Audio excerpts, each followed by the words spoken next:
Well, it's a very good morning from him, that bloke there sitting on that stool, and it's a very good morning from me here in the studio. So, welcome everybody to Paul Archer's Mortgage Insights. I hope everybody's well. So, let's go on air and make sure that everything is fine with you today.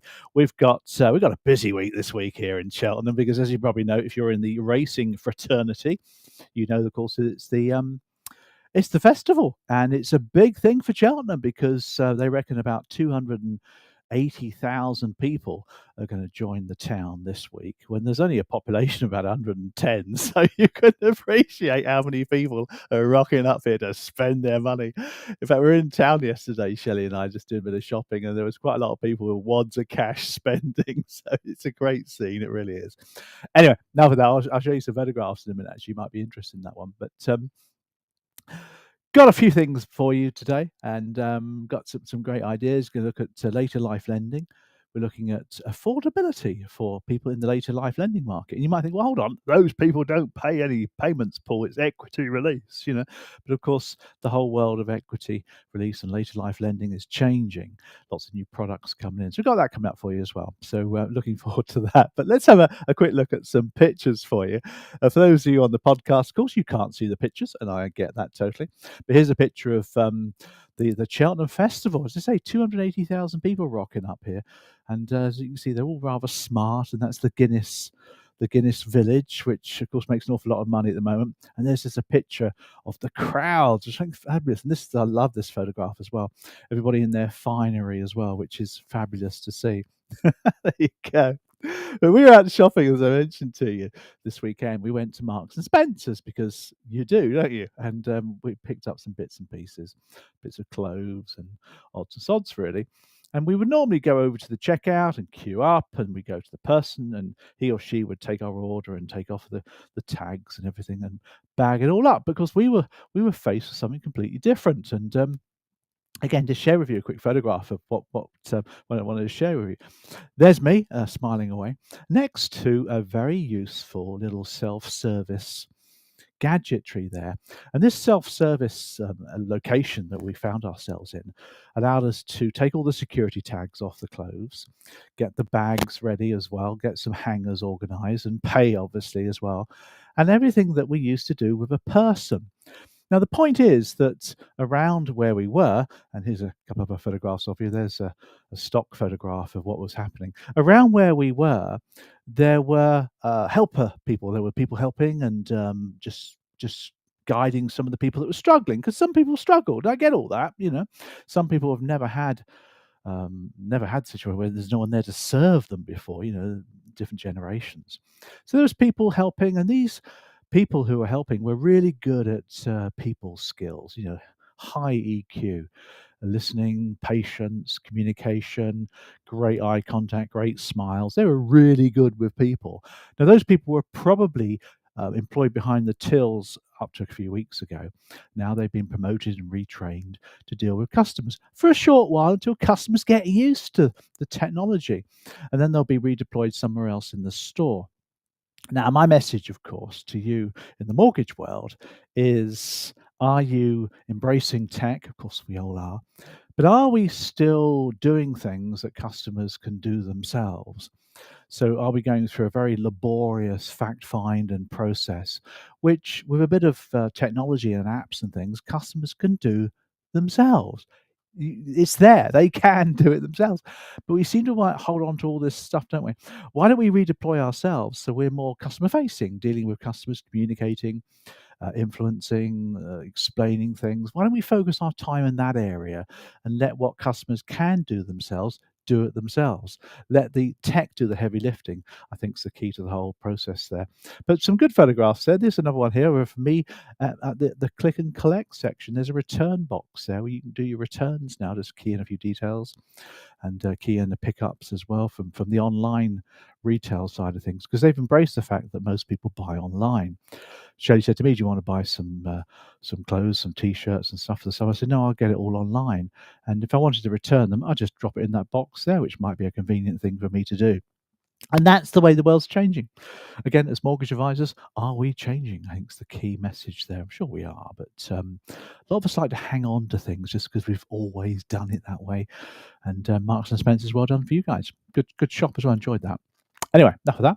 Let's get on to our first major topic today, or our only major topic today, which is affordability in the later life lending market.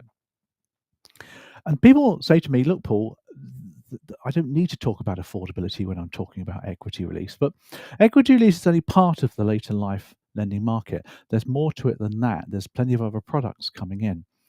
And I want you to understand, I want to share with you how we may need to start talking about affordability with people in that marketplace. So let's head over to the whiteboard shoot for this one. So we head over to our good whiteboard there, where I've already put the title, Affordability in the Later Life Lending Market. Now, Shelley and I took out a mortgage a few years ago. We bought this house, which we live in, which is a lovely place, and we took out a mortgage. And we are officially in the later life lending market because I'm 60 this year and Shelley's a lot younger than I am. But the fact is that we are in the later life lending market. And the lender who we were with lent to us very late in our life. In fact, they took me to age 80, I think, for my mortgage, more for them. Yeah, so they expect me to be working until age 80. The point is, though, that they did an affordability check on us naturally with all the paraphernalia that goes with that. So let's take a look at how the market is. What is the later life lending market, and what sort of traditional and non-traditional affordability we look at as well. So if you take into account people, so let's put a couple of characters up here, shall we? Let's put a couple up here, shall we? So let's put the chap in here. Here we go. There's a little picture here of our chap. Now he's in the later life lending market. There you go. So we'll give him a little bit of hair, not too much because he's in the later life lending market. And we'll put his partner, and we'll just go for a little smiley lady there. We'll put a big smile on her as well. And we'll give her a big boo font, shall we? There you go. Because we can. And little pearls as well. It's all a bit stereotypical, but it's funny, isn't it? So here we got our couple who are in the later life lending market. Now, the point is, though, that with traditional equity release mortgages, they are changing. Interest rates are going up, of course, and traditional equity release mortgage. So let's put a mortgage over here, shall we? So build our little picture. So here's our mortgage. So this couple took out a traditional equity release mortgage where no payments are made, with interest rates around the sort of 5.5%-6% mark thereabouts. Using the rule of 72, we'd be looking at doubling the debt within 12 years. Not a lot of people know about the rule of 72. Just put 72 in the calculator, divided by 6%, gives you 12 years. In other words, the mortgage will double in 12 years. And these people are quite young. They'll probably live for 20, 30 years. So they could have a mortgage going up quite quickly. So more and more people now are thinking of making payments. And the whole marketplace is embracing this. And that's what I'm particularly finding exciting. First of all, you now have options to repay capital, not interest, but capital in the later life market. You can make sort of 10% payments each year without losing out, which is a really good thing. Now, obviously, you can pay interest as well. You can have what's called the RIO, the retirement interest only mortgage, where you can make interest payments as well. You could have a hybrid, so you can have half. Yes, let's put it in there for you. You can have a RIO to start with, and then you can convert over to a lifetime mortgage as well. You can have all those things as well. You can have what they call TOs now. Have you heard that phrase? TOs. I love that. I love a new acronym, don't you? We're good at that. That's a term interest only mortgage, where it takes the mortgage to an end term rather than relying on the person to die or go to a care home. They have a term attached to it as well. And you get all sorts of different mortgages. You've got obviously life fixed, so you'll have limited fixed rates coming through soon, I'm quite sure. You'll have 3 5-year lifetime mortgages fixed for that period. So lots happening, if you like, to mortgages which require payments. So affordability now becomes the key question. We need to take a look at what these two dudes here are earning in their later life. And that's what I want to talk about. Don't think mainstream mortgages, guys. Mainstream mortgages, two people, she's got a salary, he's got a salary, or she's self-employed, he's employed. You add the two together and you work out net disposable income and all that palaver. Don't go down that road with this. We mostly look at loan to income ratios, LTIs as they call them. Let's just sneak that over there for you. LTI, that's your loan to income ratio. So 4 times, 5 times, 6 times, 7 times, 8 times, 9 times income is often lent in the later life market. So what's the first thing you do? Well, you need to find out what they're earning, and you need to start thinking beyond just salary. So let's take a look at the kind of income these people would have, shall we? If they're retired, say for example, the guy's sort of 68 and she's sort of 67, it doesn't really matter, they're in their 70s, 80s, whatever. It could be sort of 50 plus in the later life lending market. So what kind of income will they have? Well, they may well have pensions, for example. So the guy here might have a pension, which would be an income. You could have a state pension at 67 plus now as well. The lady might have a private pension. So let's put a little private pension there for you. So she might have a private pension. She might be receiving an income from an occupational scheme, possibly. So an occupational pension. So an occupational pension will pay her an income every month. The state pension will pay him an income every month. She may also have the state pension herself. She might have a private pension. Now, with private pension, slightly different. She might have an annuity paying out. Annuities, of course, are incomes which are paid out monthly. She may have drawdown as well. Again, we talk about these in other modules, but a drawdown income or an annuity income, which are much more popular now, is a form of income. And that's the income that the later life lender will start to take into account. So pension's really important, isn't it? Other income, again, you need to start adding all of this up, because these people don't have just the one income. People in later life have a variety of incomes. Now, the lady, for example, might have a part-time job. You know, she might work somewhere, I don't know. He might have a part-time job. He might work down at B&Q, for example. He might be a really good DIY guy, and he might help people. She might work at a veterinary, working with animals. You know, people will work on late into life, and they can earn a salary just like you and I. He might be self-employed. He might run his own business. He might be a consultant, for example. He may have had a knowledge job during his main career, and he might be a consultant, therefore working as a self-employed person. Now, as a self-employed person, he may well have income from profits, of course, in the normal manner. Yeah. But he might have a limited company of his own. So he might be, for example, like Gary Lineker, you know, have his own limited company, which he takes his income from. And in that respect, he may well have dividends as well as salary. And she might be there as well. We don't know that, do we? Because they have different types of income. They may have investment income. She might have a lot of shares, therefore she might be receiving lots of dividends from her share portfolio or her platform or her unit trust or whatever it is. She might receive dividends from that. She may have interest from a deposit account with the bank. Again, all of this is taken into account, you see, with later life lending. There's all sorts of different incomes coming through. The state pension, he might have pensions credit. So he might have some kind of welfare benefit.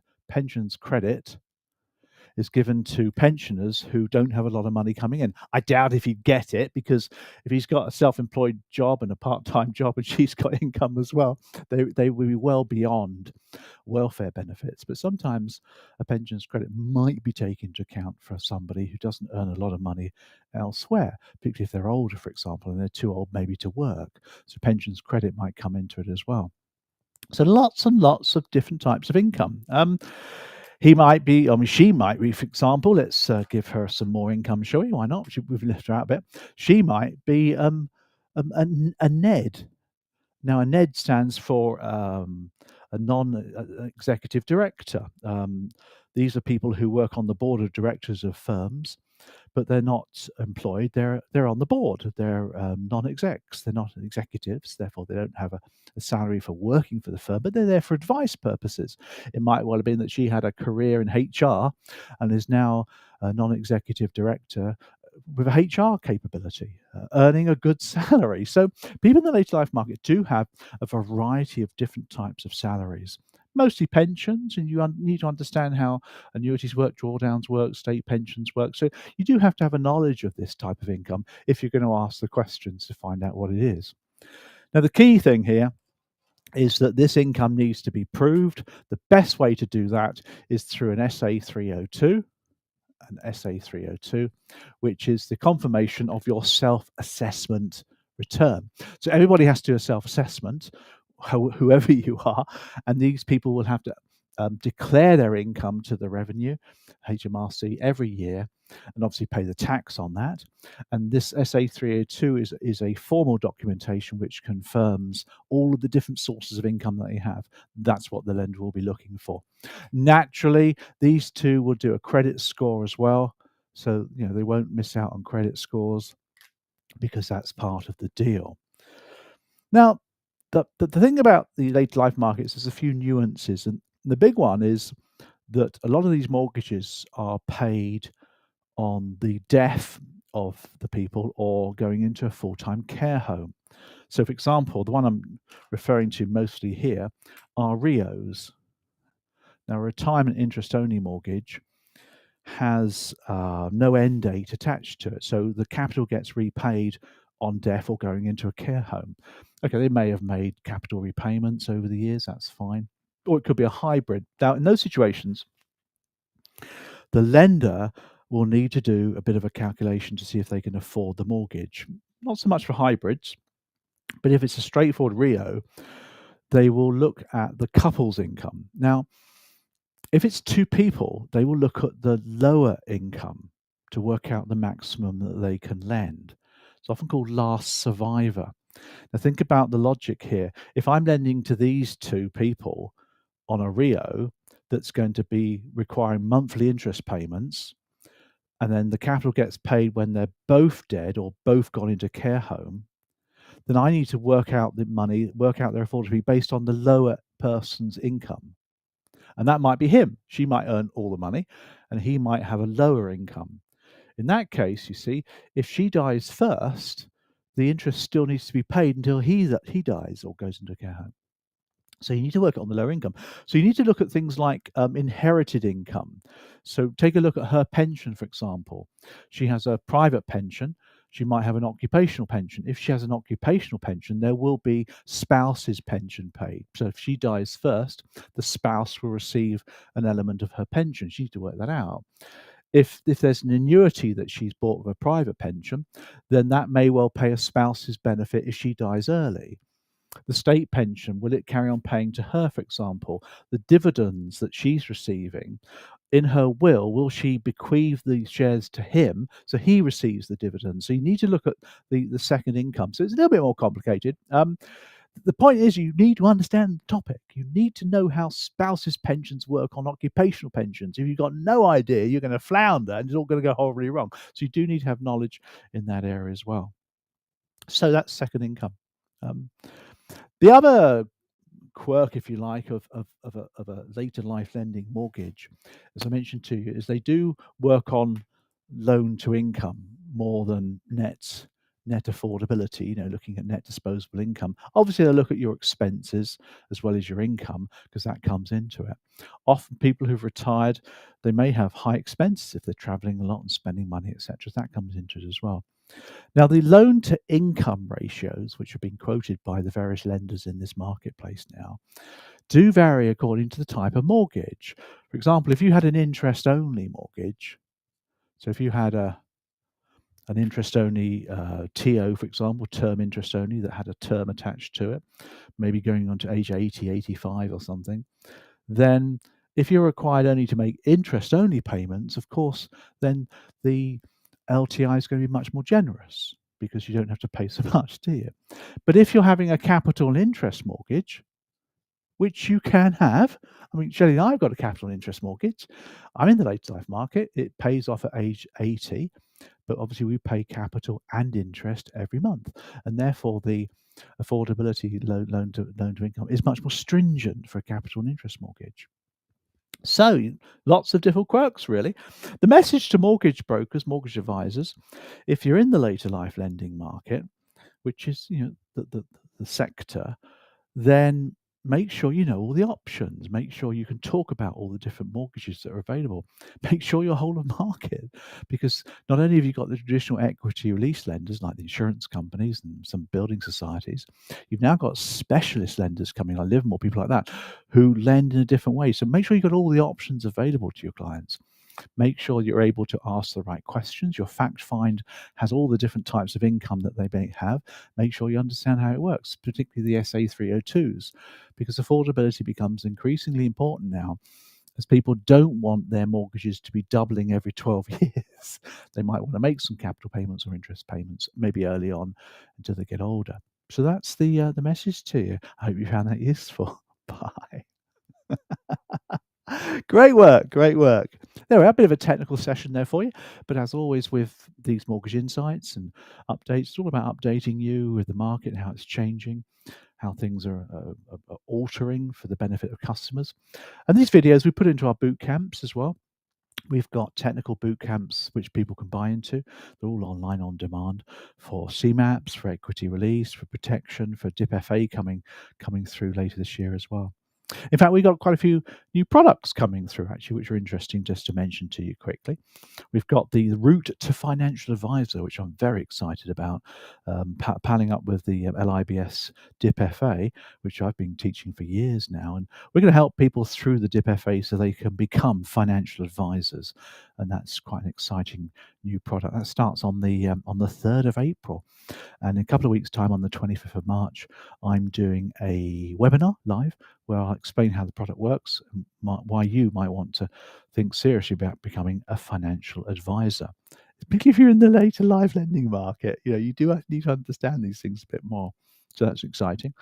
We've revamped our mortgage advisor development program as well. So if you're a mortgage advisor and you're just passing your CMAP, or if you run a team of mortgage advisors who've got their CMAPs, but they need to go from like new to like CAS, they need to learn all the skills and abilities of becoming a mortgage advisor. And maybe as a mortgage owner, you don't have the time to train people or the want maybe. We've got an on-demand course now that's got hundreds of videos, which takes people through all the skills they need to become a really effective mortgage advisor. And then all you need to do is run some role plays and assess them as competent, and everyone's a winner. So that's coming out later this week. So if you want more information on that one, head over to us and get onto our database, because we keep you informed and we give you special discounts as well.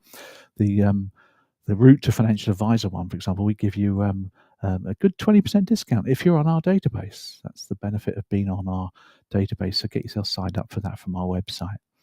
So all good stuff, eh? Yeah, all good information, I think, to help you in your career. So we're not going out this week, Shelley. Now we're going to bottle down the studios, going out there with 280,000 people rolling around Cheltenham enjoying the Guinness. Can you imagine the situation you'd have? It's a good crack, as they say. It's actually a good vibe in Cheltenham. So we're looking forward to popping out, just having a little nose around before it gets too dark. So we'll be doing that. Other than that, we'll be here next Monday. With another Mortgage Insights. I hope you have a fantastic week. Enjoy yourselves, guys. The summer's about to arrive, I think, once all this cold weather goes. Have fun, everybody, and we'll see you all next week. Take care, and we'll see you then. Bye.